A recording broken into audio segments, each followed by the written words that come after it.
All right. Welcome to the Church of Mabus Radio. It's Friday night. This is Jack Nicholson. It's not really. I always remember that Jack Nicholson story where he's talking about someone asked him about if he named his penis, and he goes, I named him Slater because he's a little prick, which I guess he doesn't like Christian Slater. I don't have anything against Christian Slater, but I thought it was funny, but I guess he don't like him or something. But that was actually a true story. It's pretty weird. But I guess he thinks that he acts like him or something. I don't know. But anyway, let's not get into that. Listen to United Public Radio 107.7 FM New Orleans. We got Jay McNicholas here with us. We got Jason. It's going. We're alive. Barely. Got a guest, Jason Hewlett. And Hewlett. Yep. Okay, I did it. The Legend of Ogopogo. It seemed pretty easy, but knowing me, it's good to make sure. The Legend of Ogopogo. Did I say that one right? Ogopogo. Yeah, you got that too. That's perfect. I've heard of it. Canada's Loch Ness Monster. I noticed, I don't know if you've ever seen that Paranormal Caught on Camera show. I don't think everything on there is real, but there's some stuff that's definitely pretty interesting. But there was some weird stuff. There was some elderly couple that got a picture of that thing supposedly that they showed on there. It was a weird photo. I mean, it could have been fake. I don't know, but it was a weird one that, I mean, it almost looked like a Chinese like water dragon or something from like Chinese mythology or Japanese mythology. And there's some weird ones on there, but of course I don't watch too many of those shows, but that one's fun to watch when you're baked or whatever. But other than that, does that one ring a bell about an elderly couple and a photograph with a dragon-like creature in the water? Did you ever come across that one ever? I don't remember their names or anything. If you don't, it's no big deal. But if it sounds like one that, well, there was a picture that surfaced, pardon the pun, October of 2022. It was a couple in a sailboat snapped the photograph. It's probably the same one, and it looks like people have said it looks like a dog in the water or an upside down duck or a decaying crawfish. But actually, I interviewed them in the book, and they're also, we went out, Eli Watson and I, and interviewed them when we made the documentary Cursed Waters, and we went out to where they were on Lake Okanagan. And yeah, like looking at the picture, it actually looks like the depictions of what Ogopogo is supposed to look like. Actually, it has like a long serpentine-like body. It's got a tail of a whale and a head very much of a dragon or a horse or something like that, with these horns or nodules that stick up. So the picture they got looks very much like that representation that people have been seeing in that region for, if you believe the First Nations, like thousands of years. Yeah. So yeah, very much aware of that picture. And Dale and Colleen are their names, and they were quite interesting to talk to because they were like not in it for money, or they were kind of even hesitant to sort of be interviewed for the book. And they're interesting people, and they had nothing really to gain from taking that picture and making it public. It was just they thought they wanted people to know that there was something in the water that day that maybe could have been a water hazard or what, they didn't know. Yeah. But yeah, when I read it, I thought it was the same couple from your book, and I had it my keywords so I can remember stuff, but it seemed like the same one from that episode. So I think it sounds like it. Sounds just like it. So that's it does, yeah. Cool. And it's interesting, you know. The main reason we do this show is because I've seen paranormal stuff to a state of driving me not OCD, PTSD, probably some OCD too, but a lot of it was from testicular cancer. After that, my dad died, and during chemo and stuff, they took one of my gonads. So a lot of people think the suffering of all that opened my doorways, so to speak. I jokingly say Odin's meatball or Odin's eye. I don't want to be that. I don't want to be that egotistical and say I'm Odin, but I can understand the suffering and the granting of wisdom. And then I started having a lot of light beings with my physical eyes, like seeing light beings leave my house. And I've seen them while partying too, in other states of consciousness. But I've seen them completely sober, nothing, completely on, not even tobacco. Like somewhere in my house, like they flew into the heavens, like they left my house. And a lot of that stuff led to doing the show, and it's like 17 years. And we've had water monsters discussion, but I think the only show I can remember where it was just water monsters was Scott Martis. Did you know of him? He passed away. but he had a book or something like that. But I love the topic. It's just not, it's like trying to find a Vlad the Impaler specialist. I don't know that many water monster specialists or Vlad the Impaler specialists, but I find them. So, but yeah, what got you started on all this? I love it. I like the Native American concept of it all, the serpents, and you can just feel it almost talking about it. I'm getting chills in my arms. Well, very much. I'm in British Columbia, Canada. I live about 2 hours north of where Lake Okanagan is, which is the city of Kelowna is the big center on it. And I'm like you. I've been interested. I saw something that scared the crap out of me when I was 5, and that just kind of opened my whole consciousness to what maybe there is more to life than just what we're seeing all the time. And so being fascinated with that, I was naturally drawn to kind of anything related to it. So growing up where I am, I knew of Ogopogo. When we'd go to Kelowna on family trips, which we did quite frequently, there's a statue in Kelowna Park of Ogopogo. So I'd beg my parents to take me to the statue and hang out with it. And I'd always kind of watch the water. And it's a big tourist draw there, so you can't escape it. I mean, there's hats and postcards and stuffed animals and T-shirts and children's books, all related to it. So it's this unescapable thing that I grew up with and remained fascinated with, along with Bigfoot and other cryptids. And the older I got, the more I kept researching it. I'm part of a paranormal investigation team called the Canadian Paranormal Society. We primarily focus on ghosts and hauntings, but we also investigate UFO sightings, Bigfoot sightings. Ogopogo was something I wanted to write about. I'd written 3 previous books, and I was contractually obligated to write 1 more for the publisher. So I figured I'll write about Ogopogo because it's interesting, and not a lot of people write books about it. So you wrote other books for Small Town Monsters or something? No, this is my first Small Town Monsters book, and only because I was able to get out of that other contract was it picked up by Small Town Monsters. Because while researching the book, I started talking with Eli Watson from Small Town Monsters, who's an acquaintance of mine, and he was coming up to do to do a documentary on Ogopogo, and he invited me to come along. So I have a film background, I have a journalism background, so it just kind of worked out that a lot of the material I was putting together for the book translated into the documentary Cursed Waters. We ended up filming that, and basically when I was able to remove my contract, Small Town Monsters wanted the book. So they bought the rights to contractually, and then with the book and the documentary, they kind of became this one, the book supplementary to the documentary, and both came out at Monster Fest at the end of June. Awesome. Long story short. What's the name in the documentary Small Town Monsters 2, and what's the name of it for everybody? It's called Cursed Waters, Creature of Lake Okanagan, and it comes out August 13th. Awesome. I love Small Town Monsters. I started buying their DVDs like when they first came out. Now they're Blu-ray. Now I'm so behind because of financial crap that I have a bunch, but you can find them on Tubi and stuff. So that's kind of cool. And, get them on certain other streaming things. But I love it. Just the concept that there's so many places where some kind of weird alien or cryptid went bat crap crazy, and mobs broke out, police and some military like Chestnut Ridge, and all these crazy stories. No matter if you don't think, even if you don't think some of it's true, which I think there's truth to everything on some level. That more importantly, not just here, Jeff, worldwide, and from centuries ago, these stories have come around. Whether they're true or false, a good bit of them are mostly parents trying to warn their children away from dangerous parts of where they live. Like, don't go in the woods there. The so-and-so will get you. Don't go over there, or you'll get, chewed up by the, so some of those are 100% false, but some stories have a little bit of truth and fact. And, Bigfoot, Ogopogo, Chessie, Nessie, Mokele and Mbembe, people have seen these things, and some of them have captured some fairly good out of focus pictures, but enough information film wise that you get a guy like Jeff Meldrum. He's 100% convinced that there's a huge colony somewhere of Bigfoots all across the planet. So not all the stories are false, but where are these people getting the idea? So they're seeing some of them are seeing something to get the idea to give the story to the kid. Don't go over there, you're going to die.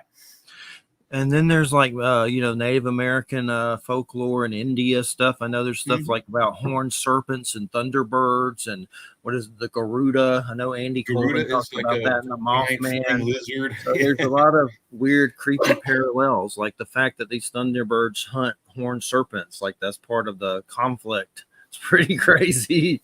We just did a whole show on little people from Susie Bastille. So that was pretty. That was good. Little people are mean. That's it. Yeah, no, little people even are up here in Canada. There's stories about the little people up here in Canada, and then the natives believe that they're sort of tied into the whole Sasquatch dimension walker concept, right? Like the little people are the ones that kind of go out and almost like survey the area, and then like the Sasquatch kind of come through, and the little people go back. You're right, Jay. It's fascinating. I mean, and Ogopogo is one of those stories that's been around long before European settlers came into the area, like long before, thousands of years before, and they believe it to be their water spirit. Like it's not this flesh and blood cryptid. It is their water spirit that just happens to show itself physically from time to time. And if you see it, you're lucky. You're lucky. Yeah, it's nothing to be feared in the Native American culture, but European culture would be like, oh, you kill it. Oh yeah, no, like it's actually, there's only one real story attributed to Ogopogo, which isn't even its real name actually, but that's just the easiest way to call it, being even somewhat aggressive. Otherwise, it's a very sort of docile, even friendly water spirit, basically, or cryptid, however you want to look at it. Which makes it interesting. And that scary story is the John McDougall story. I don't know if you guys have heard that one, but he's the guy he was a Métis settler that was crossing Lake Okanagan in his canoe, and he was bringing horses across the lake with him. They were attached to the canoe with a rope, and one by one, suddenly the horses started getting pulled underwater, and it's getting to the point where McDougall was worried his boat was going to get pulled underwater, so he cut the rope in order to prevent his boat from going under. But that's the only such sort of aggressive story associated with it, which, I mean, it could be Ogopogo, or it could have been like the lake water current and the horses getting tired and basically drowning, however you want to look at it, but it's been attributed to Ogopogo. What's the water baby one about? Like some kind of babies making noises in the water? That's weird. Is that a sea serpent, or is that like some kind of spiritual thing? Have you heard of that one? It's like water babies or something. I've heard of it. It's one I'm not as familiar with it. They don't really so much attach it sort of to the local Ogopogo story. Yeah. It's mostly just their water spirit. I mean, water babies, I mean, gosh, I don't know. That could be almost anything. I mean, I think even based on culture, wherever you hear those stories, I know there's stories of water babies like in the United Kingdom, etc., and around the world. So I guess it would then, I think a lot of these are very much tied to whatever the belief system of that culture is. There was this thing I saw of some unexplained files or something on Netflix, kind of a newer show, and it had one about the feet washing up in Canada and all that, but it had one that was about Lake Lanier, a lake down here in Georgia, and so supposedly all these, I guess, greedy white people, racist white people back in the day flooded like a black people whole town, and probably a lot of people died there and a lot of people drowned there. But there's like crazy drownings at that lake, and people reporting that something's tried to drag them under, like stuff like that. I don't know. That's more like a weird.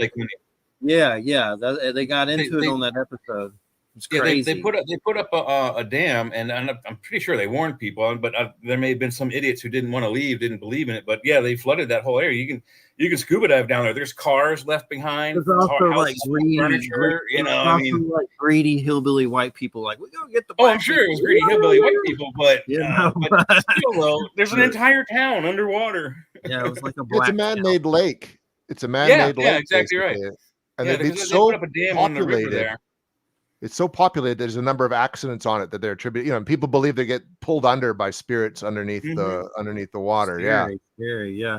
Does anything like that come up with sea serpents? They don't usually mess with people violently, do they? Or is there any stories ever that's come up like that? Fighting boats and stuff. Lots of artwork of sea serpents, like entangling like boats and taking them pirates and stuff. Like Leviathan, the sea serpent. Well, that's where Leviathan comes from. That's the concept of it. Is these sea serpents, when they were the first explorations of the ocean, when they didn't really know what was out there, there were these stories of these giant sea serpents that they would come up and attack vessels, etc. And that's even like, remember on all the old world maps, they would have that, here there be dragons. Pictures of dangerous creatures. But we do know that some of those are actually true stories now, because they have, filmed the giant squid, which gets like 160, 170 feet long. So just seeing a tentacle of that, you might think, oh, there's a sea serpent. See the whole creature, and you think octopus, because they, I don't know if they knew about squids back then, but they're quite certain that they're big enough to have at least entangled and messed with at least shipping lanes. I don't know about bringing a boat down underwater, but definitely enough to reach up with their arms and pull people off the deck. There's even stories in the Second World War, like when, boats would be torpedoed and sink and there'd be people on life rafts, and suddenly they'd report seeing these tentacles come up and pulling people off of the life rafts. Even. So yeah, I think there's truth to it. And back then they didn't know if giant squids were real, but they've now since proven that they are. So I think a lot of those early stories could be attributed, like you say, to the tentacles attached. That's gotta suck. That's gotta suck. You survive a crash and you're like, oh, I'm on a raft. I'm gonna live, maybe. Man, that sucks.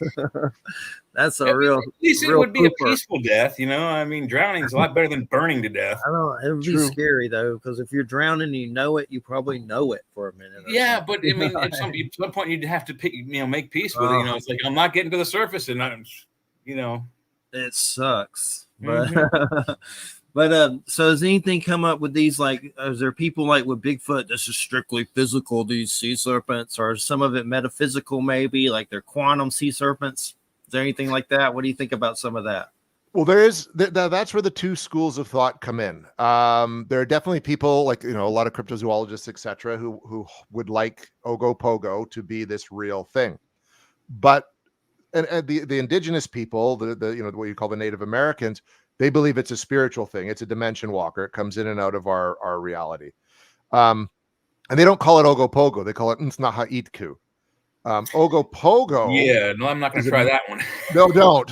is a made up word, and there was a song in the German the Vernon dance halls back in the day when dance halls were a thing, that was called the Funny Foxtrot, and in that they reference a strange aquatic creature that they just called the Ogopogo because it rhymed. Basically, it rhymed with the lyrics, and so the people who heard this song liked it, and they just attributed it to what people were seeing in the lake at that time. So it's a completely fictionalized, made-up word. But actually, the rights were owned by the community of Vernon, which is about 45 minutes east of Kelowna, and they gave the rights to the word, the Ogopogo name, back to the Native Americans who didn't want it because it has nothing to do with their water spirit at all. But they created these two schools of thought. So Ogopogo is a flesh and blood monster that people want to catch, but the natives believe that it is this spiritual being in the water that is very much the water being. Yeah. A cool fact about Kelowna, I don't know if you know this or not, but on the sci-fi TV show Stargate SG-1, it became its own planet. I believe they used to film in British Columbia, and Kelowna is one of the towns where they were near. So pretty cool. I would love to visit that place, and I think they have some of their sets still up over there as like tourist attractions. But now down here in America, I have always been under the impression that Ogopogo was named after the lake, and the lake was called Ogopogo, but it's Okanagan. Yeah, Lake Okanagan. Okay. Yeah. So how do you? I mean, I can see the Ogopogo in the beginning, but Okanagan after Noggin? How do you get Pogo from that? Now we know. Yeah, I've always wondered what the hell. First of all, where they got the name for the lake, because we thought it was Ogopogo, doesn't even sound Native American. Well, no, it's not. It's because it's like a lot of this stuff. It's the natives had a name for it, and I can't even pronounce what Okanagan was. But as the settlers came through, they would sort of ask, "Well, what do you call this place?" And they would sort of say it, and then it would get sort of truncated or dumbed down into something like Okanagan. It's like, it's like even that Nsnaha Itku has sort of been broken down to Nahatik is just the easiest way to say it. So it's basically like the European settlers coming in and just taking the original word and making it really easy to pronounce and understand. That's all it is. So the region is called the Okanagan region. It's called Lake Okanagan, and then Kelowna is the name of the city that's the main center there, and it's even derived from another native word. Exactly. But Ogopogo is just something that was made up in a song. That's cool. I didn't know that Kelowna was that close to Okanagan. So quick question I have for you. I like to analyze book authors by their mechanics, how they got to the book. So where did you start your research with this? I mean, you already were working with the what's his name? Winston? Eli Watson. Sorry, Eli Watson. So were you already aware of Ogopogo before this, or was this something you had to research to get the movie and the book going? I was well aware of it. Like I said, I grew up with the stories about Ogopogo. I have an uncle that even believes he saw Ogopogo in the lake because our family sort of all lives in this region. But once I started, when I went into it, I thought I was just going to write a book that was just a bunch of Ogopogo encounters. You know what I mean? Like just talk to different people. But it quickly became, even though Ogopogo is like the most documented lake monster in the world, it even surpasses Nessie in terms of sightings. And the number of people, like 12 to 15 people have seen this at once. At the same time, there's a lot of video evidence of it, etc., that aren't all grainy either. Like it's kind of neat that there's actually some pretty clear, good photos, like that picture that was taken in 2022. But I didn't realize what I'd sort of just talked about, the fact that Ogopogo wasn't really what it was called, that there are these sort of two different stories of it. So I basically, first people I ended up talking to once I realized kind of what was going on were the First Nations people, to get their side of the story, and then was able to line up through, witness accounts, and that we could go and visit them, like Dale and Colleen, who took the picture that way. So I kind of started looking for like one thing, and then found myself going down a completely different path, which in the end it worked out. So the book is basically one part adventure story, which is us and our expedition filming the movie and the people we talked to, and the other part is talking with people like Ken Gearhart, who's a cryptozoologist, Steve Culls, who had been on a Loch Ness expedition, to kind of get his 2 bits on it. I talked to a skeptic named Daniel Loxton to find out what maybe could be other reasons that people are seeing there that way, and then of course with the First Nations people themselves. So I have a newspaper background, so I kind of just took what I would do telling a story, and just do that to kind of get the information and bring it all together. And you didn't have to go very far. It sounds like most of the information is right there where you are, except for the few people you maybe had to phone in from other areas to get their opinions. So how long, what's the earliest story? Because I think we can date the first Bigfoot story to like 1951 or something, like the very first one in the newspapers, like 1950. So very young lifespan for that cryptid. So when is the first historical Ogopogo story? How far back do we go? Yeah, the first person that saw it was a European settler named Susan Allison. She saw it from her cabin, which was built on Lake Okanagan, and that would have been the 1880s. Oh, wow. Okay. Yeah. And John McDougall's story, the one I mentioned earlier about the gentleman with his horses, was just a few years after that. So that's like, so we're going back more than 100, like 150 years, basically, in terms of like Westerners seeing this, but the stories with the Indigenous go back. Recorded within modern history and modern recorded in modern history. It would have been like we could say about a good 150 years ago. Wow. So it's not a young cryptid story. It goes. It's been around for. I mean, same with Bigfoot and like the ant people of the Hopi and a few other strange creatures that go back way before European settling. So, what is the most recent story or sighting that you can give us of Ogopogo? And I've been looking for pictures on there, and there's a whole bunch of really good fake ones, and a few of the small real ones. That like people like digital AI things.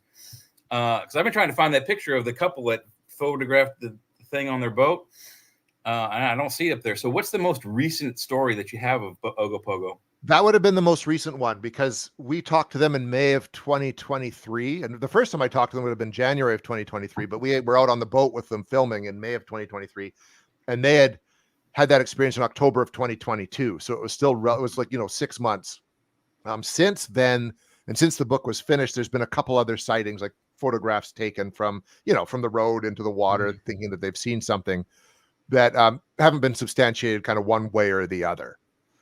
So they're out on the boat in October, though, so it's like wintertime. It's very cold up there. Well, it was unusually warm that October. I remember it was like this couple's last sail of the year. Yeah. There was no one else on the water when they were out on the water, so no motorboats that could be stirring things up and maybe forcing a creature down deeper.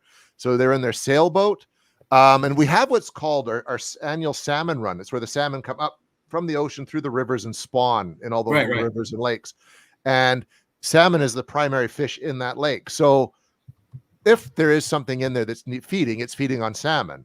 Yeah. So the salmon run's going on. So it would be out then feeding because the salmon is in abundance. There's no motor traffic on the water. So maybe it's closer to the surface. And that's when these people just happen to come along and see it. Yeah, that was going to spark my next question. I was wondering where the bulk of the sightings come from. I'm thinking wintertime, because the summertime, there's probably way more activity on the surface, at least people, boating and splashing around and skiing and whatnot. So the bulk of the sightings, I imagine, end of summer till like the beginning of spring. Yeah, the majority of them. There's still some in the summer. Like there's video footage. We actually have it in the documentary of people water skiing. A gentleman water skiing. There's these 3 shapes in the water. It looks like almost like it could be 3 Ogopogos swimming around, and the guy comes into frame because the people are videotaping it from their deck, and he falls amongst these 3 sort of unidentified shapes in the water. It's really good footage. It's really good footage. Very compelling. There's, like I said, there's lots of documented footage of Ogopogo. We need to find that guy and say, what did you see when you fell? People have tried to find the guy, this water skier. Yeah. And just had no luck because the people shooting the video didn't know him. I don't think they're just happened to be filming this weird thing anomaly out in the water. Yeah, he could have come from France or Germany. Who knows? Yeah, could have been anywhere, right? And just happened to fall right where they. But it almost looks like he sees them and falls intentionally, almost like maybe out of shock or just like, wow, what's this? And like maybe he hit a hump. Maybe plunged in. It'd be intimidating. I guarantee if I was water skiing and I saw like a plesiosaur floating underwater, I'd probably fall off the boat too. Just in shock. Yeah. It's one of those things. How do you react when you see that? Like to this day, 70-foot-long monster in the water. Yeah, you would definitely be scared out of your wits. Even if you know the lore that it's not this aggressive thing, you just have seen something you've not seen before that isn't technically supposed to exist. It's fight or flight. It's like locked in our brains to be like immediately afraid of large, like reptilian looking things. Yep. I'm even scared of small reptilian looking things. So do me in. What else can you tell us? What else can you tell us about some of the native First Nations people information that maybe we haven't talked about yet, or some of the people you spoke to? Yeah, like I said, they see it as their water spirit. So it's something they would make sort of not the Westerners would mistake it for being sacrifices, but they'd give offerings. If you're going out in the water to ensure safe passage, you'd drop little bits of tobacco, maybe little chunks of meat. But these sort of quickly became like oh my God, they're sacrificing, whole horses and chucking them into the lake. That didn't happen. No, just making a little offering. It's like chumming the water for sharks. You put just enough to distract the creature so you can go across while it's doing, following your distractions. Yeah, it was out of respect, right? You respect what's in the water. We come from water in the womb. They see it as like, if you're troubled, you go to the water. Water provides life. It provides nourishment. So you respect it. So that's sort of one of the big things about it. And their belief, like if people have come up to them and say all the time, well, I want to, I'm a cryptozoologist. I want to catch it. I want to prove that it's real. They'll just say, well, you know what? Grab a cup, go down to the lake, scoop it up, the water, and it's in your cup. And there you go. You've got, and it's not Haitku. You've got Ogopogo. It's that simple. Just put the water back. Again, out of respect. And they very much, there's a concern, not only amongst the First Nations, but many people in the province that, you got to preserve. It's like an environmental message. If this thing, whether it's the lake itself or it lives in the lake, you've got to take care of the water. So you stop polluting the water with your boat engine oil and you're dropping your garbage into it. You're just not only hurting the environment, you're hurting what lives within it. Well, yeah, I think about all the cruise vessels out there that dump their ballast, and by ballast I mean gallons of poop and pee into the ocean. But a good question, again, going back to the First Nations people. Now, Loch Ness has a similar creature. We call it Nessie, Loch Ness Monster, whatever you want to call it. And some of the photographic evidence has been analyzed, and they think that it's possibly, I forget the era. It's not Jurassic, Pleistocene. Whatever the last era was with dinosaurs, they think it's a plesiosaur living in that lake. Do the native nations people with modern science and education, do they have an idea based on their descriptions and pictures of it, what kind of creature it might be? Like, is it a brontosaurus that swims? Do they have an idea? No, I think the closest would be a basilosaurus. So something that, again, it's almost whale-like. It's derivative of the whale. The whale might have even come from it. So like, again, long serpentine body, forked tail, and more of this long crocodilian sort of head to it, which we would then translate into more like a dragon's head, right? Oh, wow. Okay, so the basilosaurus kind of looks like a combination of whale and crocodile. Yeah, Yeah, kind of like that, which would then kind of make sense if you're seeing something long and serpentine, right? In the water. And even when it comes to Nessie, actually, like the fact that people believe it's a plesiosaur is almost false. It's derived from that surgeon's photo that surfaced in the 1930s that was proven to be a hoax. Yeah, that one's a hoax, but it was a very good hoax for a long time. It was a great hoax as far as hoaxers go, right? But it's actually even a lot of the early Nessie sightings are very similar in description to what Ogopogo looks like, and the Cadborosaurus and all these other monsters. The much more reptilian. I'm going to throw that Basilosaurus up here on the screen real quick. Where do we? Sorry, in the book, I mentioned it in the book. It was a guy, Basilosaurus, or like an Archosaur. That's another one. Where is it? Here we go. Y'all can see that? Yeah, that's exactly it. So like up here, the front's kind of crocodile-like. Then you got whale parts. Then it almost becomes shark-like back here, and then again back to a whale. I don't see serpentine in this per se. I mean, maybe if there was like a school of them and they humped, maybe they have to go like breach like a whale. They have to come up for air every once in a while. Maybe if they do once that, in a while, like they swim more like this, right? Like in this kind of motion. Hold on, I'm looking at another screen. Do that again. Kind of like how whales move. There we go. Now we're back to full. Do that again. So it's sort of like this. They swim right. This. I was thinking maybe that motion, right? Maybe we're getting the serpentine idea from maybe it's a school of basilosaurs, and when they breach, they're just like their head comes up for break. They spit out water and breathe in air. Then as they hump over, 3 or 4 of them might look like a serpent undulating through the top of the water. Yeah, no, the creature itself, I don't see serpentine on it at all. Yeah, again, it would be sort of something that's where they started from, and over time, the belief is that they could have evolved into something a little bit different than they were back then, right? So that's just one of the theories that I heard about while researching the book. Yeah, it's a cool creature. I don't think I'd want to. If I fell in the water with that, or if I saw that water skiing, I would definitely fall off the skis. No question. I mean, that thing looks like it would gobble you up in a heartbeat. Oh yeah, no, it looks mean. That one look at me like it's alligator-like at the front, so it's going to grab you and twist you until you drown. Yeah, definitely. So it's just, and there's so much different information about these creatures, right? I mean, all these lakes where a lot of these sightings occur are kind of within similar geographical longitude and latitude. Even Loch Ness and Lake Okanagan are only off by a few degrees. Mm-hmm. Long glacial, narrow glacial lakes. Very deep, not particularly wide. Similar salmon. I don't think they have a depth on Loch Ness. It just goes into a chasm at some point, and then the measurements, the instruments drop off at that point. But it, like you said, it's long and it's narrow and it's open at both ends. Yeah.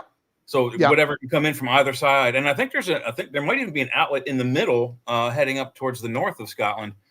But it's not closed off. So something from the sea could even something the size of a whale could easily get into Loch Ness. Same with Lake Okanagan. It's connected by the Columbia River to the south. Okay.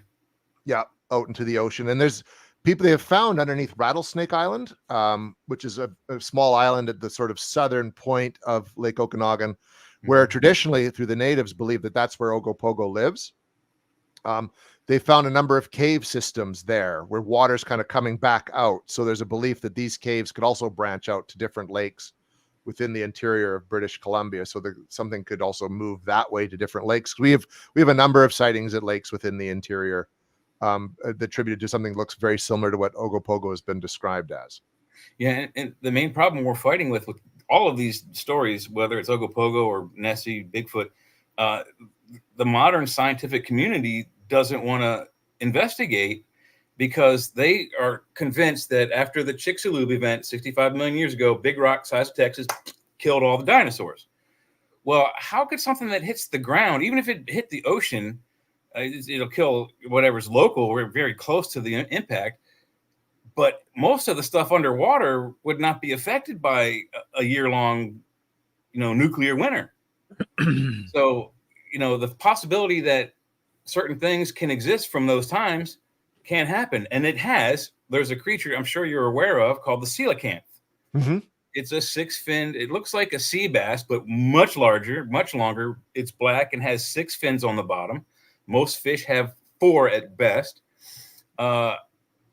they thought it was extinct for 65 million years, and then somewhere off the West Indies, I believe it is, off of the east coast of Africa somewhere, I believe, some guy was down there doing research, anthropology, whatnot, and this guy caught one, a live coelacanth, and boom, he freaked out because it's supposed to be dead. So what happened was, and I think this happened for even the large creatures like Ogopogo, Nessie, whoever else, and there's one in the Chesapeake called the Chessie. It's not a lake monster because it's a bay. However, when the rock hit, it did destroy a lot of stuff locally, caused fires along the peninsula of Mexico and the top of South America, killed millions of species. Probably, they say 99% of the species were killed on the surface.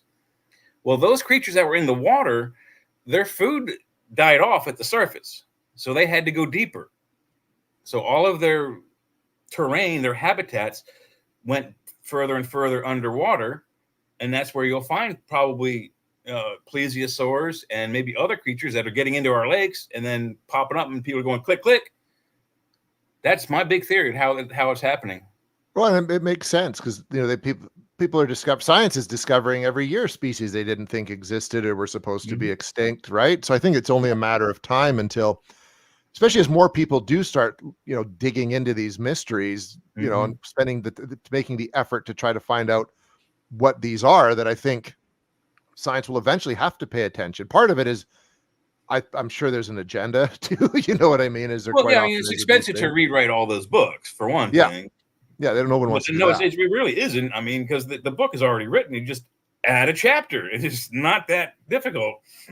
Remove the chapters that say all of these things are dead and don't exist anymore, and then flip in the new one.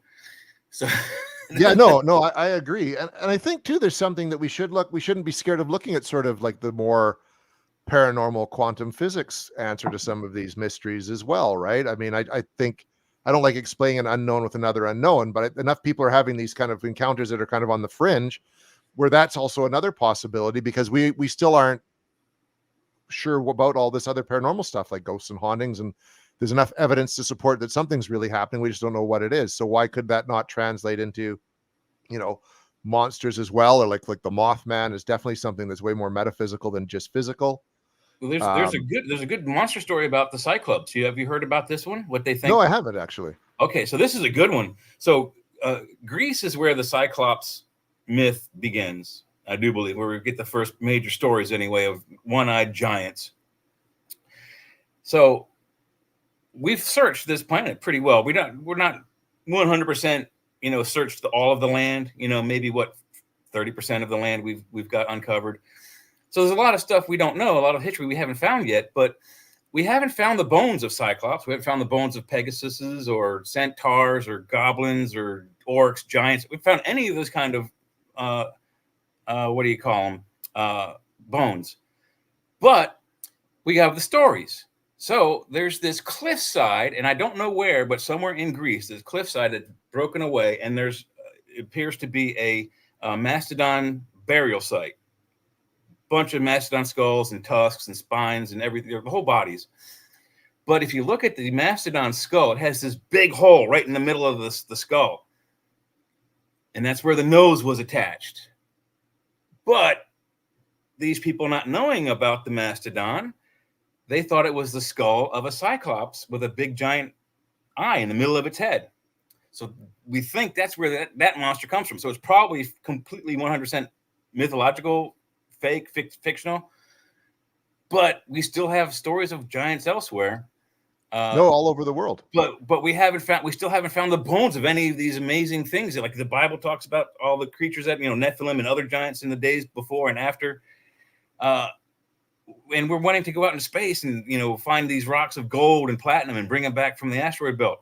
Well, let's fully uncover the Earth first, because we don't know our own full story yet. And then let's go out into outer space. Because if we go out too fast, too quick, we're going to be one of those cryptids. People go, oh, you ever heard of a human? Oh, no, I haven't seen one in thousands of years. Yeah, no kidding. We will be one of those cryptids at some point. I'm sure. And we haven't explored the oceans either to that degree. I mean, it's harder, obviously, but we can put a lot more efforts into exploring the oceans. And there's way more of it. I mean, it's 70% of the planet. And we've discovered 1% of that, near the shores. But the deep stuff, we're just Every time we go down there, there's a new species that's been discovered. Definitely. And hold on, for some reason my browser, like I have the weirdest stuff going on right now with my browsers and stuff. Hold on, can you hear me? Yeah, you sound fine. Yep. Okay. Well, no, for some reason several of my browsers are showing sites with a lot of the code on it. Like I have to look at dumb Rumble for my job, and like right now there's like all this code all over it and everything's locked up. You can't get embed codes, and it's just really weird. But I've also noticed that code on a bunch of other sites, but then I used another browser and that's doing it too. I thought maybe it was just a browser, but I don't know what the hell is going on with some of this. They're getting hacked or what's going on. But there's definitely a lot of weirdness with like just code on pages, like just computer code.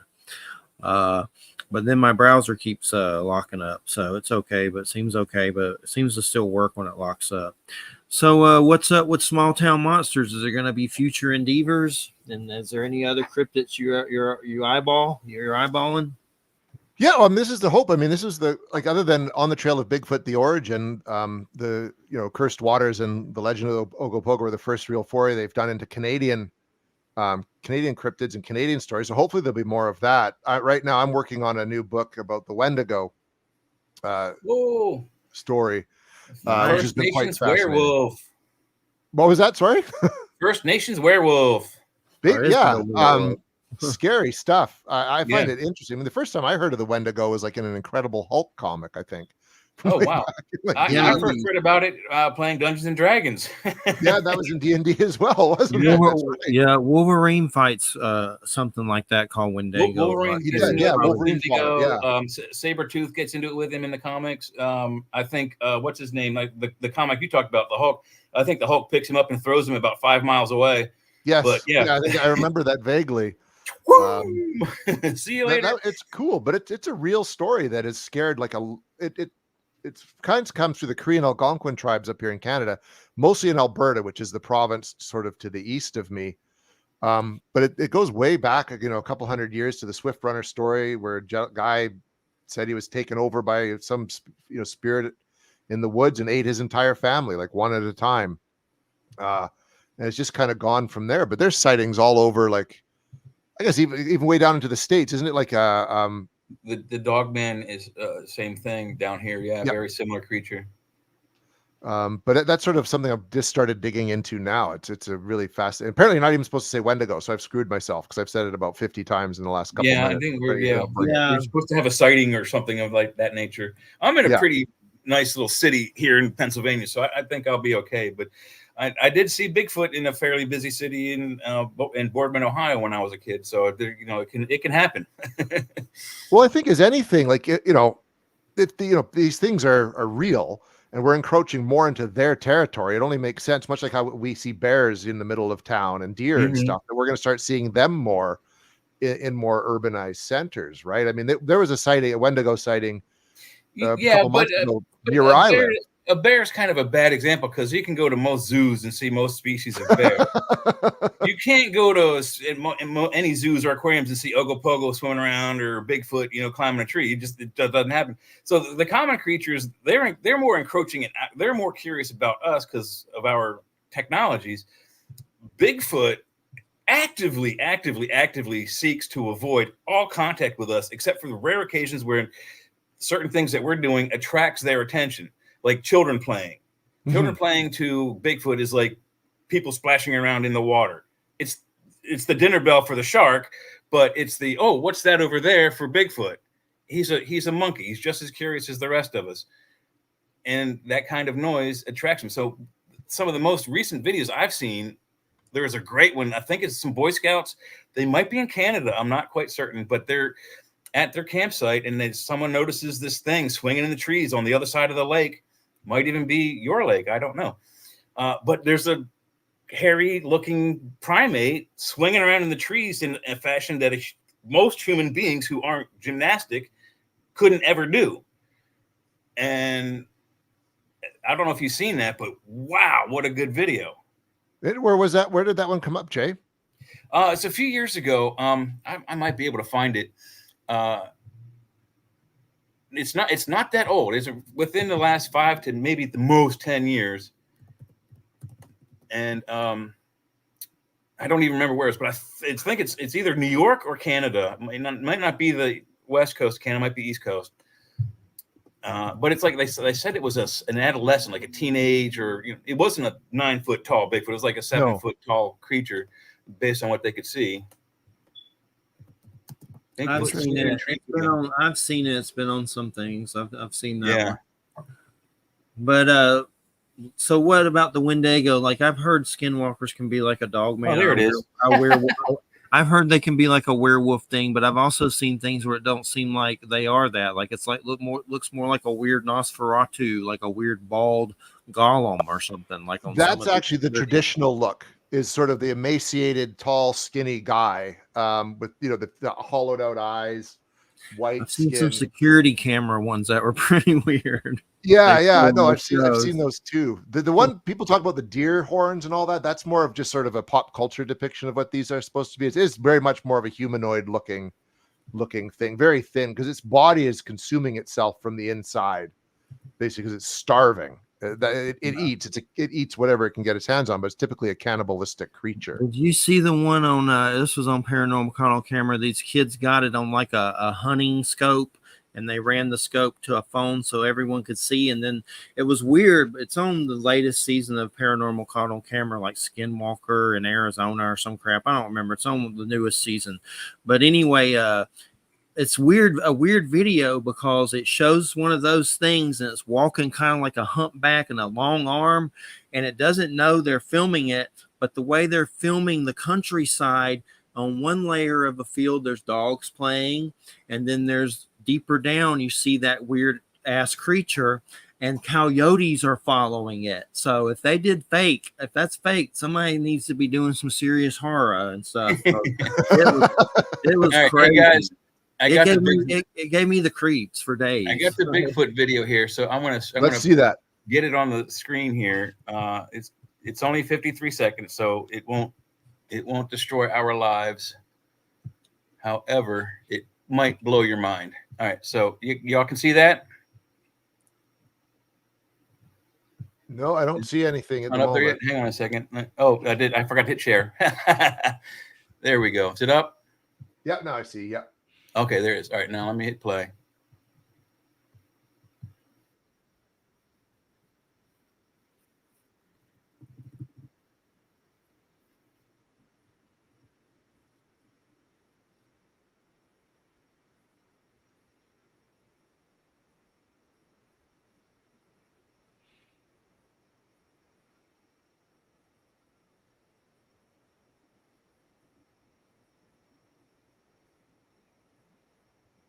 Nothing seems to be happening.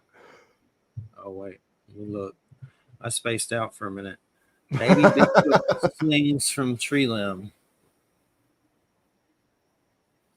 Is this Jay doing this? Yeah. No, I'm not that gymnastic. Oh. It was Jason doing it. I'm confused who's even trying. No, I'm just waiting to see. Okay. Well, that guy in the yellow shirt that was saying that it's impossible. Yeah. I like him. He's a good dude, but I think he's an idiot sometimes. A trained gymnast could do what that creature was doing. But, I mean, it's kind of grainy. But that's very difficult. It takes years of discipline and practice to do anything like that, like off the cuff. And this thing, just like he says, you can see it jump off the other creature's back into the tree and then just flips and loops around. And I saw that. I was like, holy cow. Yeah, that'd be quite to make that a hoax. That'd be quite the effort. You'd have to get a medal quality gymnast to get in that and do that. So a kid who's winning competitions, not some kid off the street that just started, but has been doing it for years. Who wants to shoot a TikTok video, which that was actually 12 years ago. That's interesting. That goes back quite a ways. So we're looking at like 2012. Yeah. I thought it was somewhere between 5 and 10, 12 years. So, but yeah. And it was on that show, Moneymaker show, Chasing Bigfoot or whatever his show was called. Expedition Bigfoot? Or Finding Bigfoot. Yeah, something like that. Finding Bigfoot. Yeah, Finding Bigfoot. Interesting this show was pretty good. And the few times when they captured howls, I would know when they were real ones because the hairs on my back would stand up. Yeah, there's a difference. Like if you can associate, if you're not familiar with the woods, you can mistake something for being what you'd think would be a Bigfoot if you're not familiar with it. But if you've spent any time, like I've grown up in the woods, you hear something that you've never heard before, that you can't associate with another animal. You know it. It does affect you in that way with the hair and everything sticking up. I've actually heard it before. Heard Bigfoot yowl, like in my face yowl. And anytime I hear it on a recording, if it's fake, nothing happens. Hey Jay, tell your story briefly. I gotta step away for like 1 minute. Okay, I gotta grab a runaway kitten. So 1 minute. All right. Runaway kittens. They rescued a cat and then it had 3 more. So, oh wow, okay. Lucky them. So anyway, I said earlier, Boardman, Ohio, my cousins live up there. Basically my whole dad's family's up there, and we were up there for Thanksgiving, and this was 72, 3, 4, 5, 6.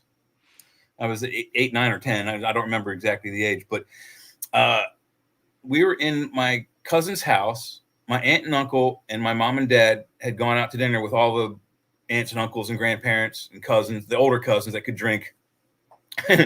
And my brother and sister were staying at my other cousin's house. So we're playing in one bedroom on the second level of the house, not the first level, second level. How many stories you know of people seeing Bigfoot through a window in a second level? Not a lot. This would be your first one, probably. So we're playing, and I smell this god awful stench. And I just say to my oldest cousin, I'm like, "Hey, Mike, one of the babies has a dirty diaper. We should take her down to the babysitter." And as we were about to do that, I noticed I'm sitting on a bed in the far corner of the room, a standard bedroom, 10 by 10, 10 by 12, something like that. So 10, 12 feet on the other side is the window looking out to the backyard. Now it's Thanksgiving time, so it's cold in Ohio, but the window's up and there's a screen in the window. And the window's all the way up because it was hot in the house. And there's this big, hairy face watching my cousins dance around on the floor and jumping on the bed with a nice, happy face, right? An older face. I was 10, so I would probably think he was 40, 50, 60 in that range. Skin, most like I have here, but a lot of hair everywhere else. But where I have no hair, it also had no hair. Okay. Nice, big, long beard, big, long, Harley Davidson motor, handlebar mustache thingy, and smelled like a combination of skunk weed and poop. Yeah. Ugh, I almost vomited. But it saw me looking at him, looking at my cousins jumping around, and its face went from happy to anger, I guess because he got caught, and he howled at us. He screamed and like, right? Not really in my face, but in my face. And everyone stopped what they were doing, screamed, and we ran downstairs. And what we saw was in the backyard, they had a little log cabin of Lincoln. It was Lincoln's home where he was born, playhouse kind of thing. We all had it. I had one. They had one. He was standing on this, leaning over onto the house with his hands against the sidewall outside of the house, looking in the window. Oh, now, wow. This thing was about 10 or 12 or 13 feet away from the house. So he had to have been at least 10 or 12 feet tall, probably 12 or taller. And we saw him jump off of this little toy house thingy into their sandbox. And there was another good 10 yards to the next house. He took 2 steps and was in the next backyard. Wow. 2 steps. And the third step, he's in the next yard over. And we were all screaming our heads off watching this giant hairy thing. And right then, our parents all come home. My parents and my aunt and uncle. And we run up to them and start telling them the story. And they're like, oh whatever. Mm-hmm. Blew us all off. The next morning, my oldest cousins and I, we left the babies. They had 2 twins, or one set of twins, not 4. They were diaper babies, so they stayed at the house. We went out into the backyard and we saw on the roof 2 big indentations in the wooden slats where he had been standing. 2 huge handprints, not paws, hands, fingers, and thumbs. 5 fingers, 1 thumb. on the big muddy handprints on the side of the house. Huge footprints, at least 2 feet long, maybe 3 in the sand. And then where he loped through the backyards, we followed his footsteps down 3 backyards. Wow. He took a sharp right into the woods where there was a creek, and that's where we lost it. It took that creek left or right, whichever way it went, intentionally so no one could follow it. That's wild. The ground was wet from having raining all day. So that was a really, really weird. And then from then on, I don't have to look for Bigfoot. I've seen him. Yeah. I want to catch him and examine it, but I don't need to go looking for it. No, not after an encounter like that. No. That's something else. Have one yell at you in your face is enough to, turn your back, a glistening color of yellow. Yeah. No, that's something else. That's a heck of a good encounter. Good encounter. As encounters go, that's something else. The worst of it was the smell, honestly. There was a nice wall between us, so he couldn't reach in and grab us and take any of us with him. That's amazing. I've had I attribute something to a Sasquatch, even though I didn't see it. In the same location, 21 years apart. I had that, that fear frequency thing happen. Yeah. Our family had a cabin at Shuswap Lake, and there was 2 versions of it. The original took place in the old version in 1996. I'd been out there rebuilding the deck. And so spent all day building the deck, and I was going to spend the night, because I've spent tons of times out there by myself. No big deal. And everything's fine. And I'm had my dinner, and I'm listening to music, and I'm reading a book. Everything's awesome. I'm, having a beer sort of thing. And then in the split second, I went from complete contentment to all the hair going up on the back of my neck, and this intense feeling like I have to get out of here. If I don't leave now, I'm in serious trouble, and I got to go right now. So I packed, and I'm pretty rational, but I just took everything. I loaded it quickly into the cooler, packed my suitcase, threw everything in the back of the car, went around the cabin as the sun's setting, and turned the pump off because you didn't want to leave the pump running at that point. And that took 5 minutes. And that was the worst 5 minutes of my life. And the drive home is an hour, and it took almost the whole drive home for that sensation to go away and for me to calm down and my hairs to drop. 21 years later, so we're talking 2017, same location. We've rebuilt the cabin. And same thing. I'd been out there 2 days on my own. I did a solo trip out there every year, just getting ready to kind of relax for the evening. And that I knew it. I've remembered that feeling so well. 21 years apart, and it's nope, time to go. Just packed everything up, threw it in the car, drove home, and it was the same thing. It took almost the whole drive home to calm down again. But it's just you hear those stories about people feeling that kind of almost irrational fear, like they're being nudged out.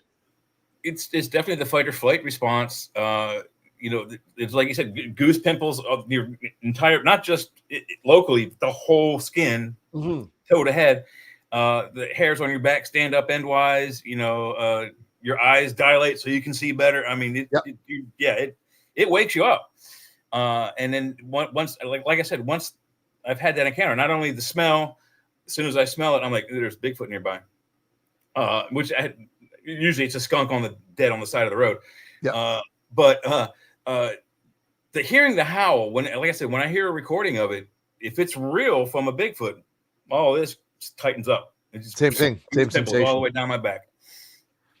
Yeah, you can't mistake that. So no, thank you for sharing your story. That's awesome. That's that's no problem. Don't get that from Ogopogo. No, yeah, we were talking about that pre-show that the benefit with Bigfoot is at least most occasions you smell him before you see him. You don't get that with Ogopogo. He might sploosh around to catch your attention, but you're not going to smell him first or at all. No, and usually it is water splashing. That's what sort of people hear. Something or they see something out of the corner of their eye that draws their attention to the water, and then they see whatever it is moving across that way.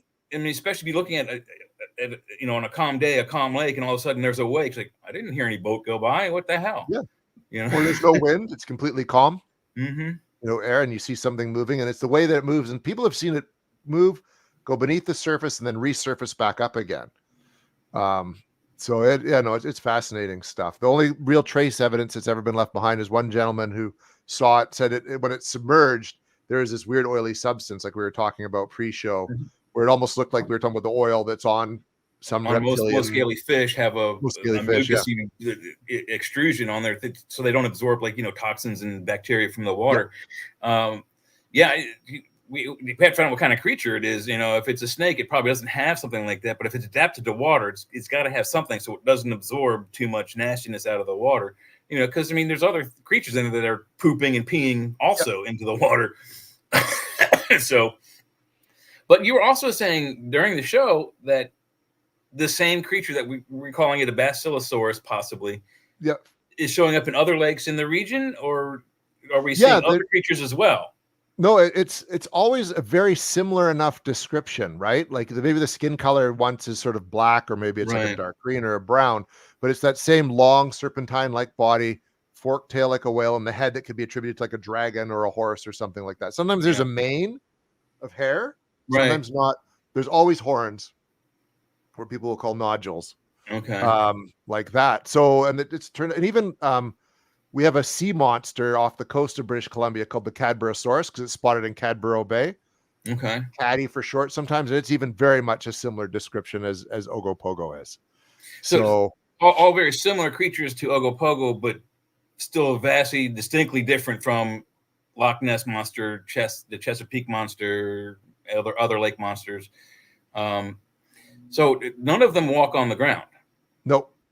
As far as anyone knows. I know there's been Loch Ness monster stories in the early days where someone saw something they thought flopping across a road or something like that. But I think that was even determined to be a hoax or something like that. I'm not so certain. I mean, maybe a plesiosaur. It has big, wide paddle flippers. Maybe it could do some land movement, but I don't imagine it could get very far. No. But the only lake monster that I'm aware of, and I want to ask your opinion on it, that walks is in Africa called Mokele Mbembe. And the pictures I've seen are either the back end of a brontosaurus, but possibly it could be either a stegosaurus or a triceratops.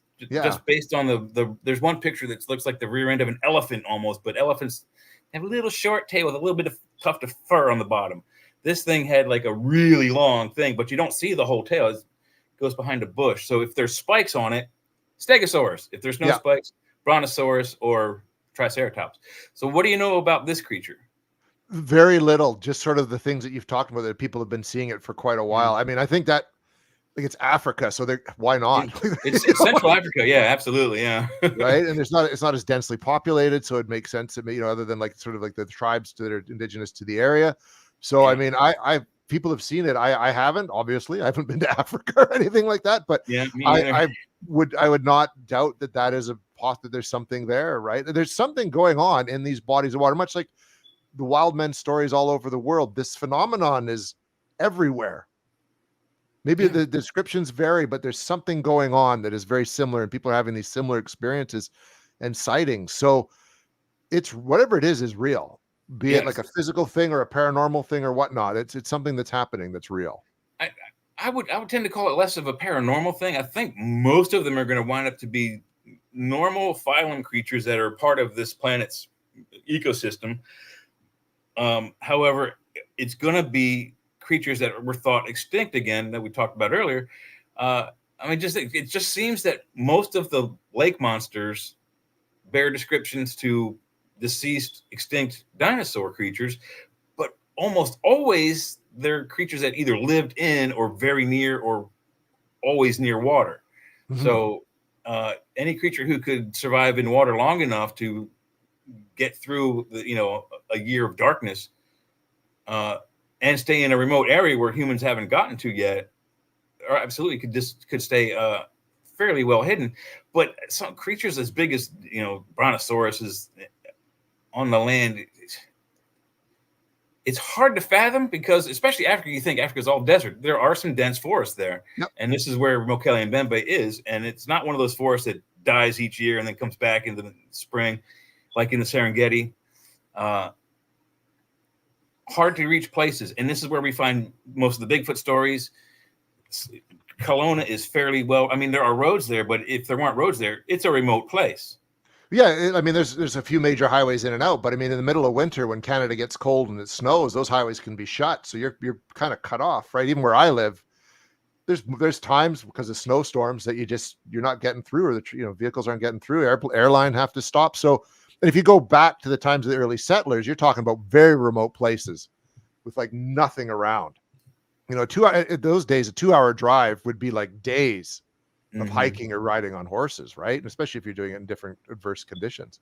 Yeah. Hey, I wanted to say that, yeah, some of it could be physical, but also ghost dinosaurs, ghost Bigfoot. Like there's quantum realms here. I know it gets kooky with that, and you can get kooky with that, but we have a guy, Dr. Charles Liu, coming on, a doctor about quantum physics in October. So, I mean, it's been proven that all these realms are around us. And by me seeing those light beings, who's to say, when a creature like this who existed physically only dies, that then it becomes quantum. So, I mean, there's just other ways to look at it. I don't try to get too kooky, but there's something to that too. Ron Moorhead, Quantum Bigfoot, his newest book, Bigfoot Unveiled, with David Paulides. They're all kind of embracing, this paranormal aspect of these missing cases. And David used to never want to talk about that at all with Bigfoot. I interviewed David in written form, and he made me admit a Bigfoot question because he said, I can't tell families it's Bigfoot because they'll think, they're mourning. But now if you watch his documentaries, they're like talking about UFOs taking some of these people. There's that most recent one. I think it was, when did it come out? Like late Connection? 2022, early 2023, where he did touch on that. They filmed part of it at Harrison Hot Springs, where the Sasquatch story kind of originated too. There's the one in the tree with the Maccabees, like there's some kind of creature in the trees with Bruce Maccabee's wife in the field with the football. So yeah. So he's kind of going balls deep with the paranormal. Like he's changed it a lot. Yeah, I think it's a bit of everything. I'm not gonna say it's one thing, but I think it's like a collage of different things, and that's the same with Bigfoot and sea monsters and stuff. I think it's a lot more than, there's different layers to it. Especially when you look at like the Skinwalker Ranch story and all the different phenomenon that people are seeing there. They're seeing like poltergeist activity, UFO activity, portals opening, lots of stuff like that. It's crazy. Like I say about that show, the creepiest part of that show, and I've seen phenomenon that's similar to some of the stuff that's been seen there before with my experiences, but the biggest creepy part about that show is there's so many government spooks on there. That's what creeps me out more than the paranormal. There's so many. They also say about the place, the location, the Skinwalker Ranch, is that it's like Disney World for the paranormal. You got ghosts, you got goblins, you got UFO activity, alien activity, possibly super top secret government activity, with all the spooks being around, no question, right? What else? I mean. Monsters. What's the one monster they have that I think is up there is the Skinwalker type of thing. I guess it's kind of like the Wendigo, the guy that turns into a vicious beast. Similar but different. I think that with the Skinwalker, it can be done at will, kind of thing. Like someone. At will. Yeah. So, and again, those stories have been around forever. The Skinwalker story. But to have them all in one, jam-packed location. But they also have I don't know the name of the show. They have an offshoot show where they're going to other Skinwalker ranches that bear the same thing. They have the same type of activities, multiple activities going on at once. So apparently it's not just there. It's many, many places. Well, it makes sense if there's one place that's kind of almost like this nexus, for lack of a better word, nexus point for this activity. There's got to be more than one all over the world, right? I think that's what people thought Stonehenge was at one point, even possibly something like that, right? So yeah, but if you watch Beyond Skinwalker Ranch, it's pretty much going to other ranches and crazy stuff happening at the other ranches. Interesting stuff, though. The book is really good. That Hunt for the Skinwalker, George Knapp's book is quite fascinating. Yeah, that's great. Well, we got about 3 minutes left. It's been great, man. You can be our lake monster specialist now. You can be our Wendigo specialist. But we definitely keep us in the loop in the future. We definitely want to get you on for that one when it comes out as a book or a documentary or what. It's starting as a book. We'll see what happens. I when I do my research, I like to film stuff instead of just taking notes, because you get then a feel for the environment and catch everything that people say. So I don't know. We'll see what happens, but it's definitely at this point like a book in the making. So what's your site? And when is the documentary coming out? The Ogopogo documentary? August 13th. Oh, so soon. Yay. Soon, real soon. And it'll be available like on all video on demand platforms, and I believe on Amazon and even Tubi. So it'll be out there. You can order copies from smalltownmonsters.com as well. I got all of those. I don't have Small Town Monsters yet, but I got all the other streaming videos. Check out Small Town Monsters. I love them. I love them. But what do you have any other sites you want to plug or anything? Just in our group, the Canadian Paranormal Society, we've got canadianparanormalsociety.ca. If you want to check us out and learn more, and there's a link there to our Facebook page as well. You can find me on Instagram at Jason Hewlett Official, or just on Facebook as Jason Hewlett. Come say hello if you want. All right. We appreciate it so much. A great show, man. Thanks so much. Have a good one, and stay in touch with the new projects for sure. You betcha. Thanks so much, guys. Much appreciated. Right. Take care. Jason. Take care. All right, everybody. My God. That was a good show. That was a good one. Wow. Small Town Monsters are always usually pretty good. I've never had a bad one. That's good. But I like Lake Monsters because we don't get to talk about it as much. And after a while, you get kind of, drawn out with all the other stuff, talking about so much ghosts and so I mean, yeah. So Lake Monsters is good. Good medicine from the Lake Monsters. Yeah, there was a brief TV show. It was a fishing show, really. River Monsters. And I forget the guy who was in it, but he went to these various, again, remote locations and hunted these rare, super large, super scary, super dangerous fish. You ever see that? No. I mean, sounds familiar, but no. He caught some ugly, messed up, scary looking things out of freshwater rivers. I think it's like Lake Monsters or River Monsters. It's called River Monsters, yeah. River Monsters. Yeah.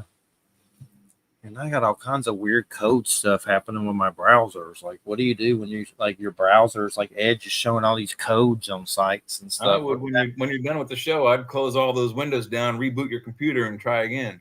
Yeah, it's been doing it a lot, but then you got to be careful with StreamYard because you'll get rid of it by accident and have to get the code to log back in and all this crap. Yeah.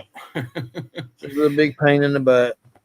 You don't have to do that, do you? You ever have to do that? Where you get the code? I did it twice. Yeah, I'm in now, but yeah, I did it once because my computer did it rebooted itself and turned everything off. Like it got an update and squashed everything into the trash can. Yeah, just feel tired. It was. I don't know how hot it was down there. It was 103 up here today. Wow, 90s. I know. I was outside all day yesterday at Panama City.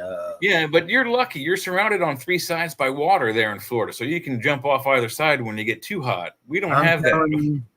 I went into the ocean, and that felt good, but it was so hot out there that there was like a fog of humidity, like a it was like steam. Yeah, it was weird, and I swear to God, my big fat forehead like sweat it for like I don't know, like I've sweated my brain out. Yeah.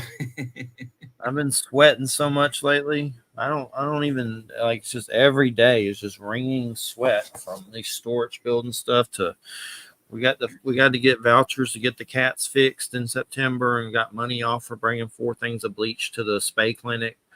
So we had to do that, and then we had to go back, but we decided to go to the beach and stuff. But it was crazy hot, man. Yeah, I work in a warehouse, so I basically like staying in a microwave oven and got cooked today. Is that why you went to the ER? What's your diverticulosis? No, the diverticulitis started acting up, and I started pooping blood, so went to the ER. Yeah.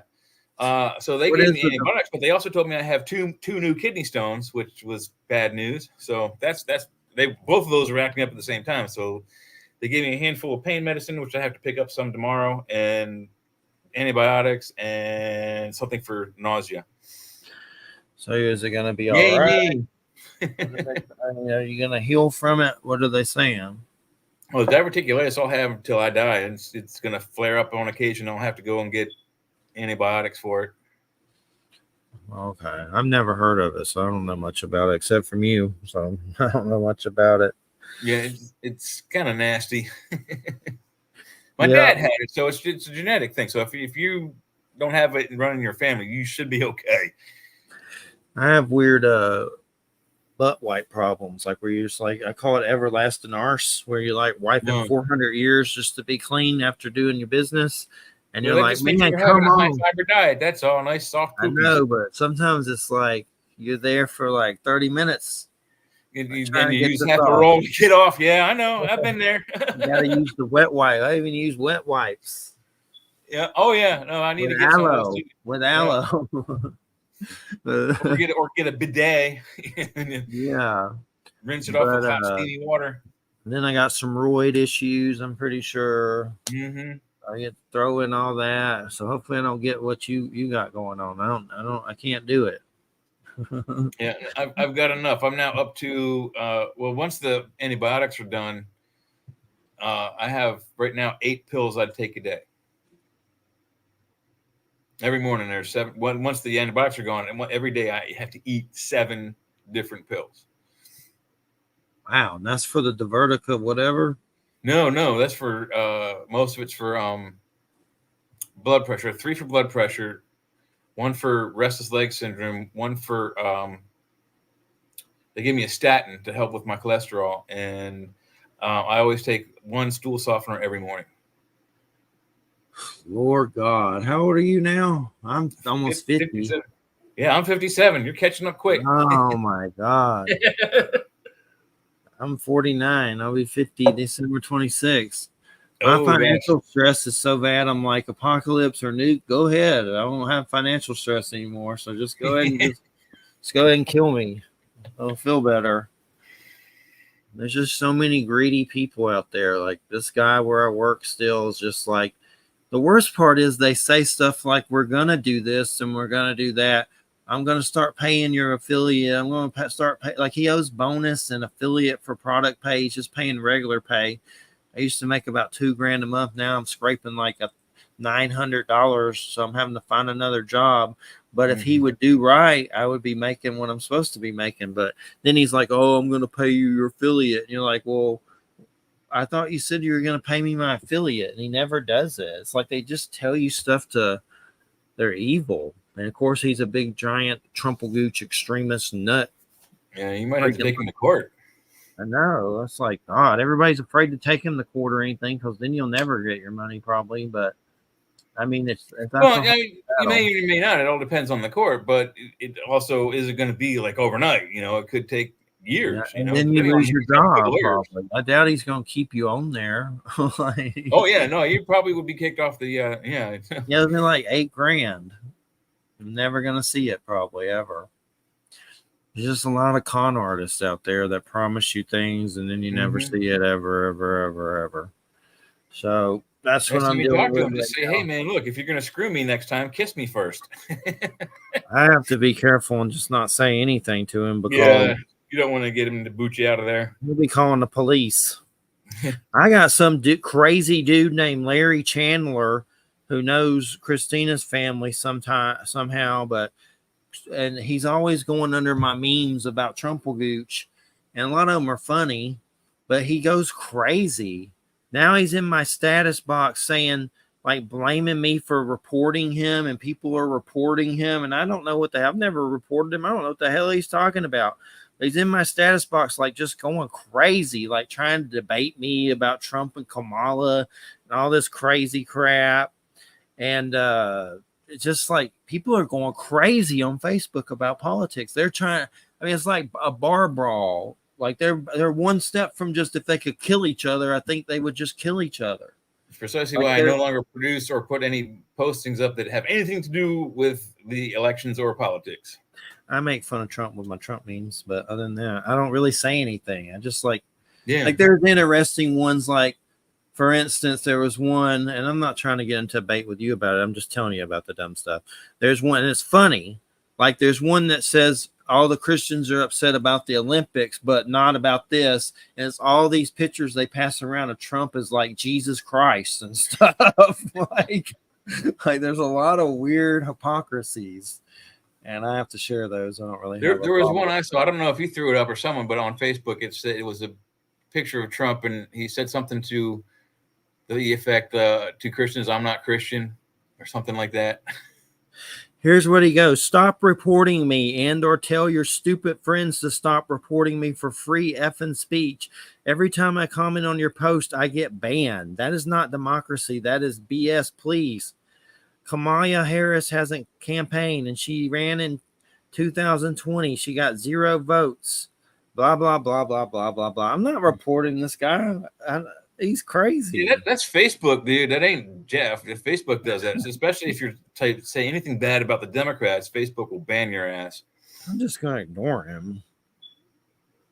He's the guy that was like trying to fight me and stuff because I said something. The guy you went Jack Nicholson on? Yeah. He was trying to fight me, and then I left him a voicemail in my Joker Jack Nicholson voice, and he goes, "Oh man, I don't want to fight you. You should do voiceovers in anime and be characters in anime. You're so cool." It's like, dude, how old are you? You're like 45. And then he tried to be my best friend, but now he's trying to beat me up again over stuff I didn't even do. Yeah, people are going crazy. I'm just going to ignore him. Well, I don't know if people are going crazy. They may have been already there, and just the things around them have made them come out into the sunlight. I don't know. Just bringing it out. I'm just tired. I feel old and sleepy. Just want to go to bed. Wait 7 more years. I'm sure it feels a lot worse. Especially, I've been up since 5 o'clock today. Actually, I woke up before 5. Oh, shut up.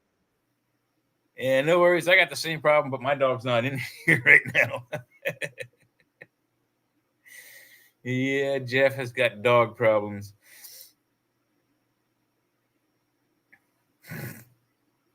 What do you do about dogs that bark at the own people that live here when they come in the house or out of door? My dog, we have him on the porch, and I have a lead that I can attach his leash to so he can't run away from the front porch. Yeah. He barked at some dude and jumped over the patio. It's got like, a little knee-high wall, and then it's like 5 feet down to the sidewalk. He jumped over that and like damn near hung himself with his leash. And me and my 2 friends were like trying to pick up this 100-pound dog and bring him back up over top of the wall. I don't know. We're thinking about getting a shock collar. Hold on a second, but where's Edgar? Okay, but that's crazy. You lucky he didn't kill himself. He injured himself. He hurt his legs, but we're thinking about getting like a training shock collar, like they have 2 kinds. They have the one that you can activate, which my friend used with his dog to train for hunting, and then there's another one that when they bark when they're not supposed to, it shocks them.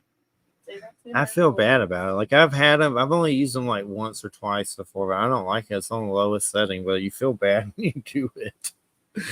But they bark at everyone here. Someone just comes out of their room and you're sleeping. Yeah. He'll bark at someone. Someone walks by my house. My dog goes off on him, and we're like, "Stop!" And me and my girlfriend are sitting right there with the dog. He's on a leash. The people are walking by. They're not coming to hurt him, but I guess they get scared and they go off. Yeah, and definitely crazy. Oh, sure. Mm-hmm. But so y'all doing politics tonight?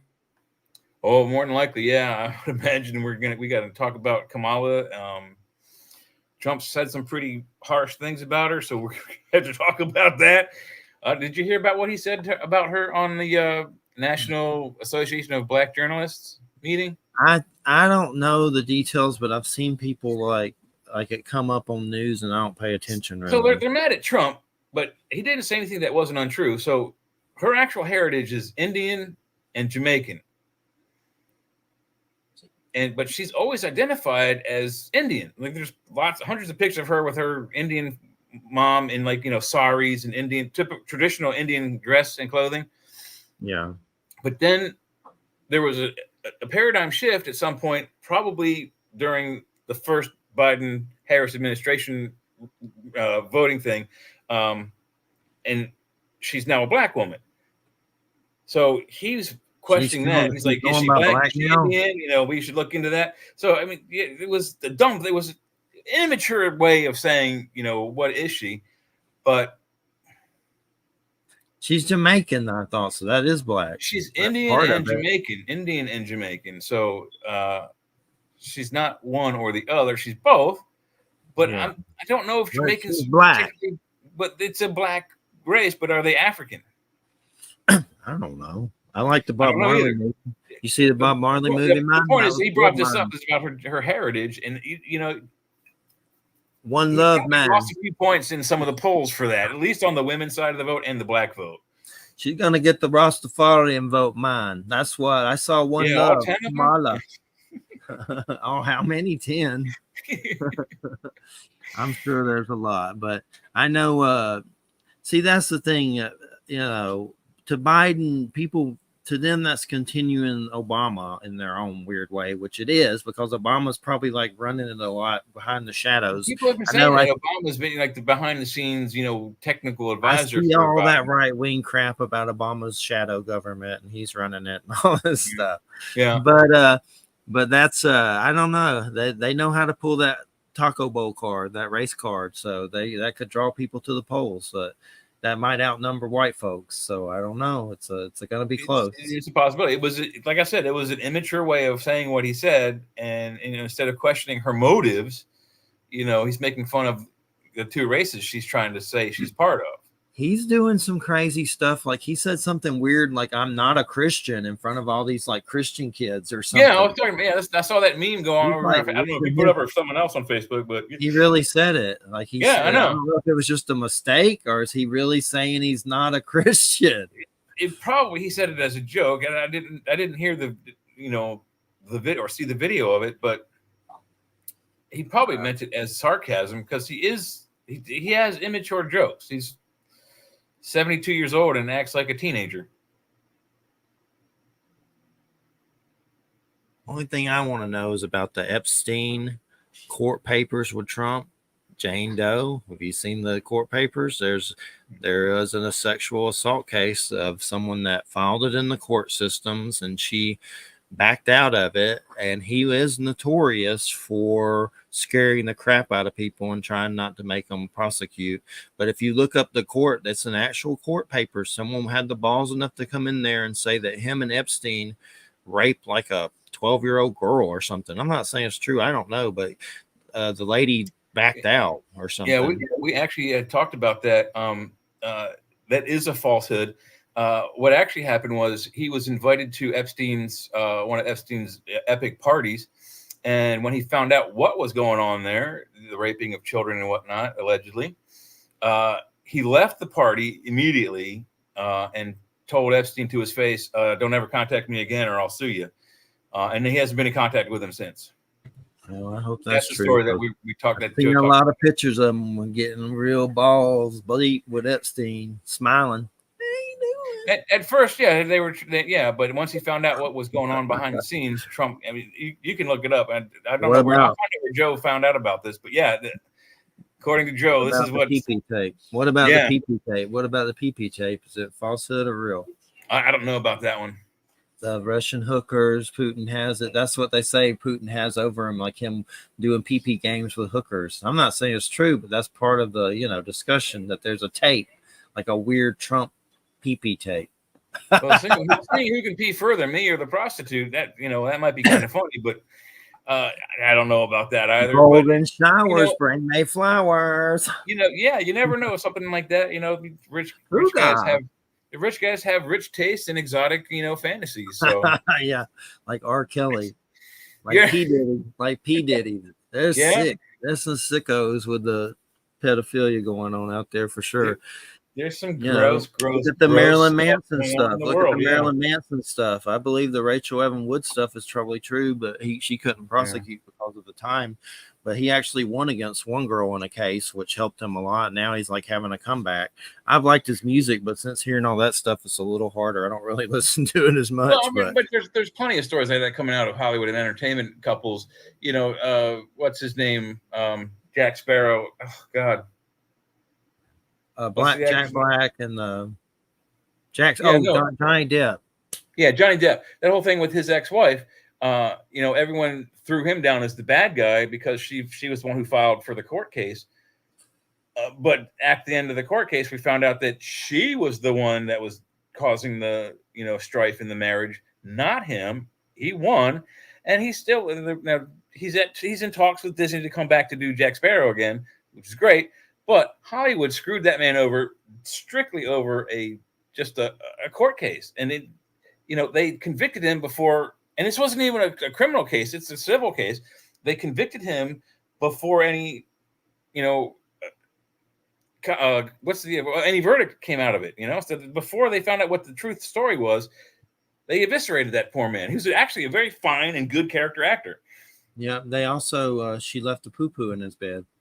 Yeah, that is one crazy woman. She might have been the inspiration for that song "Crazy Eyes." That's a true story. She really left the turd in his bed. That's like in the court, like on purpose. That's just nasty. I'm sorry. That's gross. The poo-poo or doo-doo. But anyway, my God, man. But I mean, to have an accident in bed, that's one thing. But to intentionally scoop a poop out of the toilet or intentionally poop on the bed and leave it for someone else, that's nasty.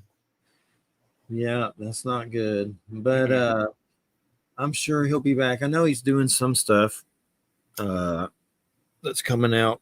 I forget what, but Kevin Spacey's doing stuff again, like weirder stuff.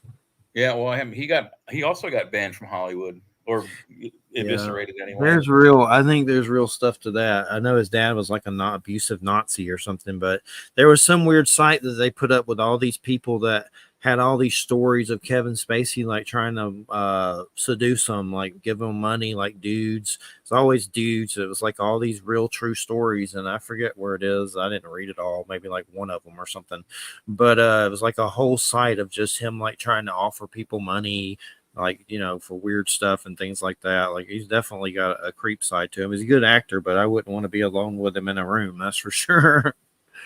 Yeah, I hadn't heard all of that, but I did hear there was a controversy with him, and it had a homosexual tendency to it. I don't care what the man's sexual preferences are, but if what he was trying to do, offering money to someone for sex is illegal. So that's sketchy. Yep. And one of the Star Trek people, he supposedly had something happen with that. The guy from Star Trek Discovery, the blonde guy, the he seemed kind of gay on the show, but a blonde guy that's on. Oh, yeah. He's the doctor. Yeah, the doctor plays the homosexual guy. He was one of his victims. I think I don't know if he won the court case, but something about as a kid, Kevin Spacey pounced on him trying to do stuff with him and had a weird encounter. I don't know the actor's name. I know who you're talking about. He's not the doctor. He's the doctor's boyfriend on the show. It's not the doctor's. Oh, I know. I can't remember his name. The doctor's the skinny black dude who's also gay. And he's a science officer or something, the guy with the blonde hair. Yeah, I don't remember. I think it's like Anthony something or something. I don't know. I didn't finish Discovery, so. I like it because it's Star Trek-ish, but it's so anti-canon that, come on, a spaceship that's the engine is fueled by mushrooms. Come on, it's just so silly. Yeah. It really is silly. It wasn't the best one. No. What else is going on with us with Star Trek stuff? Isn't something coming? So Strange New Worlds will be having its new season, I think, in September, coming up. September, October, it's coming up. But the problem with these streaming exclusive TV shows, they come out and then you can watch them commercial free. It's great, but there's only 10.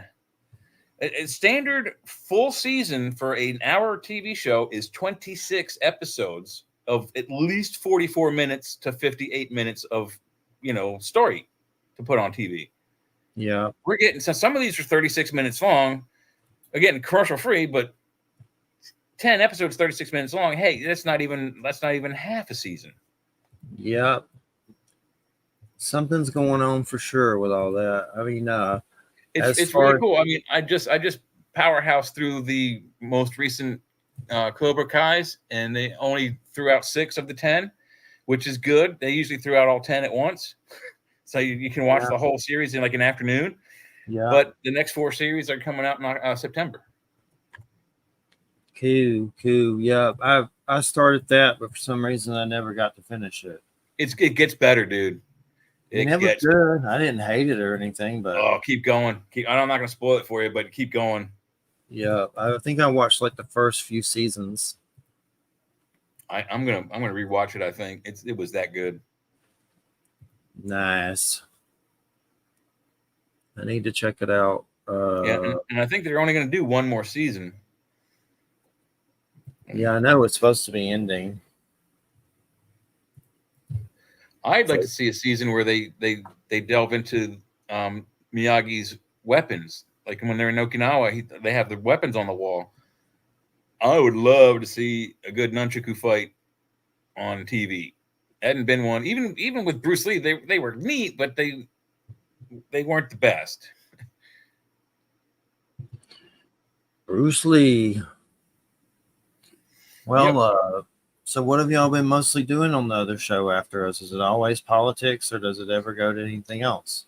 It's a mishmash. It can be aliens. It could be food. We get sidetracked and tangent all the time. UFO Undercover on Wednesdays is strictly UFO, alien, paranormal. Sometimes audience questions go, about politics, and we're like, yeah, come on, meet us on Friday. We'll talk about that. But Friday is mostly till the election is going to be mostly politics until then. But like I said, we might throw in some alien stuff here and there, and you can stick around and come in and guest host with us if you want. Yeah, maybe sometime. I can't right now. I was out all day yesterday. I was lucky to do this one. I barely slept last night, but yeah, you got too much sun, didn't you? Yeah, I did. I got way too much sun, like crazy. Yeah, that'll tire you out. I can't. I don't need to be in that much sun. That's for sure. Not good. We definitely aren't built for this planet. Every other mammal on this planet does not sunburn for the most part and is covered in fur, and we go out and we turn to ash. That's right. Turn to the ashes, baby. But I definitely, man, it's just so hot. I'll be so glad when October cool air comes in, because it's just too much. The fall is my probably most favorite time of year because Halloween's my favorite, holiday. But I don't care for the cold. If I still skied like I did as a kid, I'd love the snow. But it sucked. After October, I hate it. Yeah, it's way too much. I can't do it. Hey, you're lucky you don't get snow down there very frequently. But when it does happen down there in Florida, I mean, the whole state freaks out. You just don't have the resources necessary to fight it. Even Savannah, Georgia, where I lived, it snowed a couple inches a couple times in the 13 years I was there, and it literally up here 6 inches would be nothing to us. Down there, half an inch, it locks up the city. They have to actually call Atlanta to send their salt spreaders down to help clean up the street. Wow. Yeah. That's a lot, man. It's definitely crazy. The heat is too much. Yeah, I'll tell you, the one time it snowed 1 inch it was exactly 1 inch of snow. I stepped out of my house. My house is on Price Street in Savannah, Georgia. I think it was 507 was the address. It's a neat house. Go by and look at it. Anyway, I stepped out onto the sidewalk and I looked left and I see this car coming down the road. It's a 35-mile-an-hour road. This guy's doing 45 easy. He passes me, puts on his blinker to turn at the very next block, which is 100 feet or less, puts on his brakes and slides right into the stop sign on the other side of the street he was trying to turn into. After that, another car sees him and puts on his brakes and slides to the other side of the road, crashes into another thing. I'm like, wow, it's like a clown circus. Sounds like it. Oh my God. Yeah, it really does mess up people down there if they get any kind of frozen weather like that. Everything just feels crazy. It's going to be so until November 5th. And then God knows what's going to happen with that. Either going to get worse or it's going to stop. I don't think it's going to get better. No, you can only hope. No matter which way you look at it. I don't think maybe there's some guy who shows up to run into the race the last minute and takes out both Harris and Trump. Yeah, I don't know who. You'd have to be really rich because you got to get 50,000 signatures in 50 states by a certain time, and we may even be past the cutoff time. Yeah, and is Trump going to be in every state? Yeah, he's in every state. The Supreme Court vowed that any attempts to have him removed from ballots would be an act of treason. Crazy. It's definitely nuts, man. Well, I mean, that's one way to assassinate your political ally is to convince your, fellow Democratic states and governors, hey, get him off the ballot somehow. That could hurt a guy, absolutely. Putting him through a trial of 34 felonies that he's now convicted of. Doesn't get sentenced until September 18th. So on November 5th, if he becomes president, Trump can literally, legally pardon himself and then no sentencing. Yep. It's definitely crazy, man. Crazy. Yeah, but it can go either way. If we get Kamala, we could continue to have this horrible economic downturn. If we get Trump, he's vowed to do the same thing Biden did by weaponizing the legal system and putting them all on trial. Yep. It's definitely creepy. Everything just feels creepy lately. He's that type of a vindictive personality that I think he would do it. I literally, if he wins, and I'm fairly certain the polls show that, and they have been showing that for the last 8 months, and probably longer.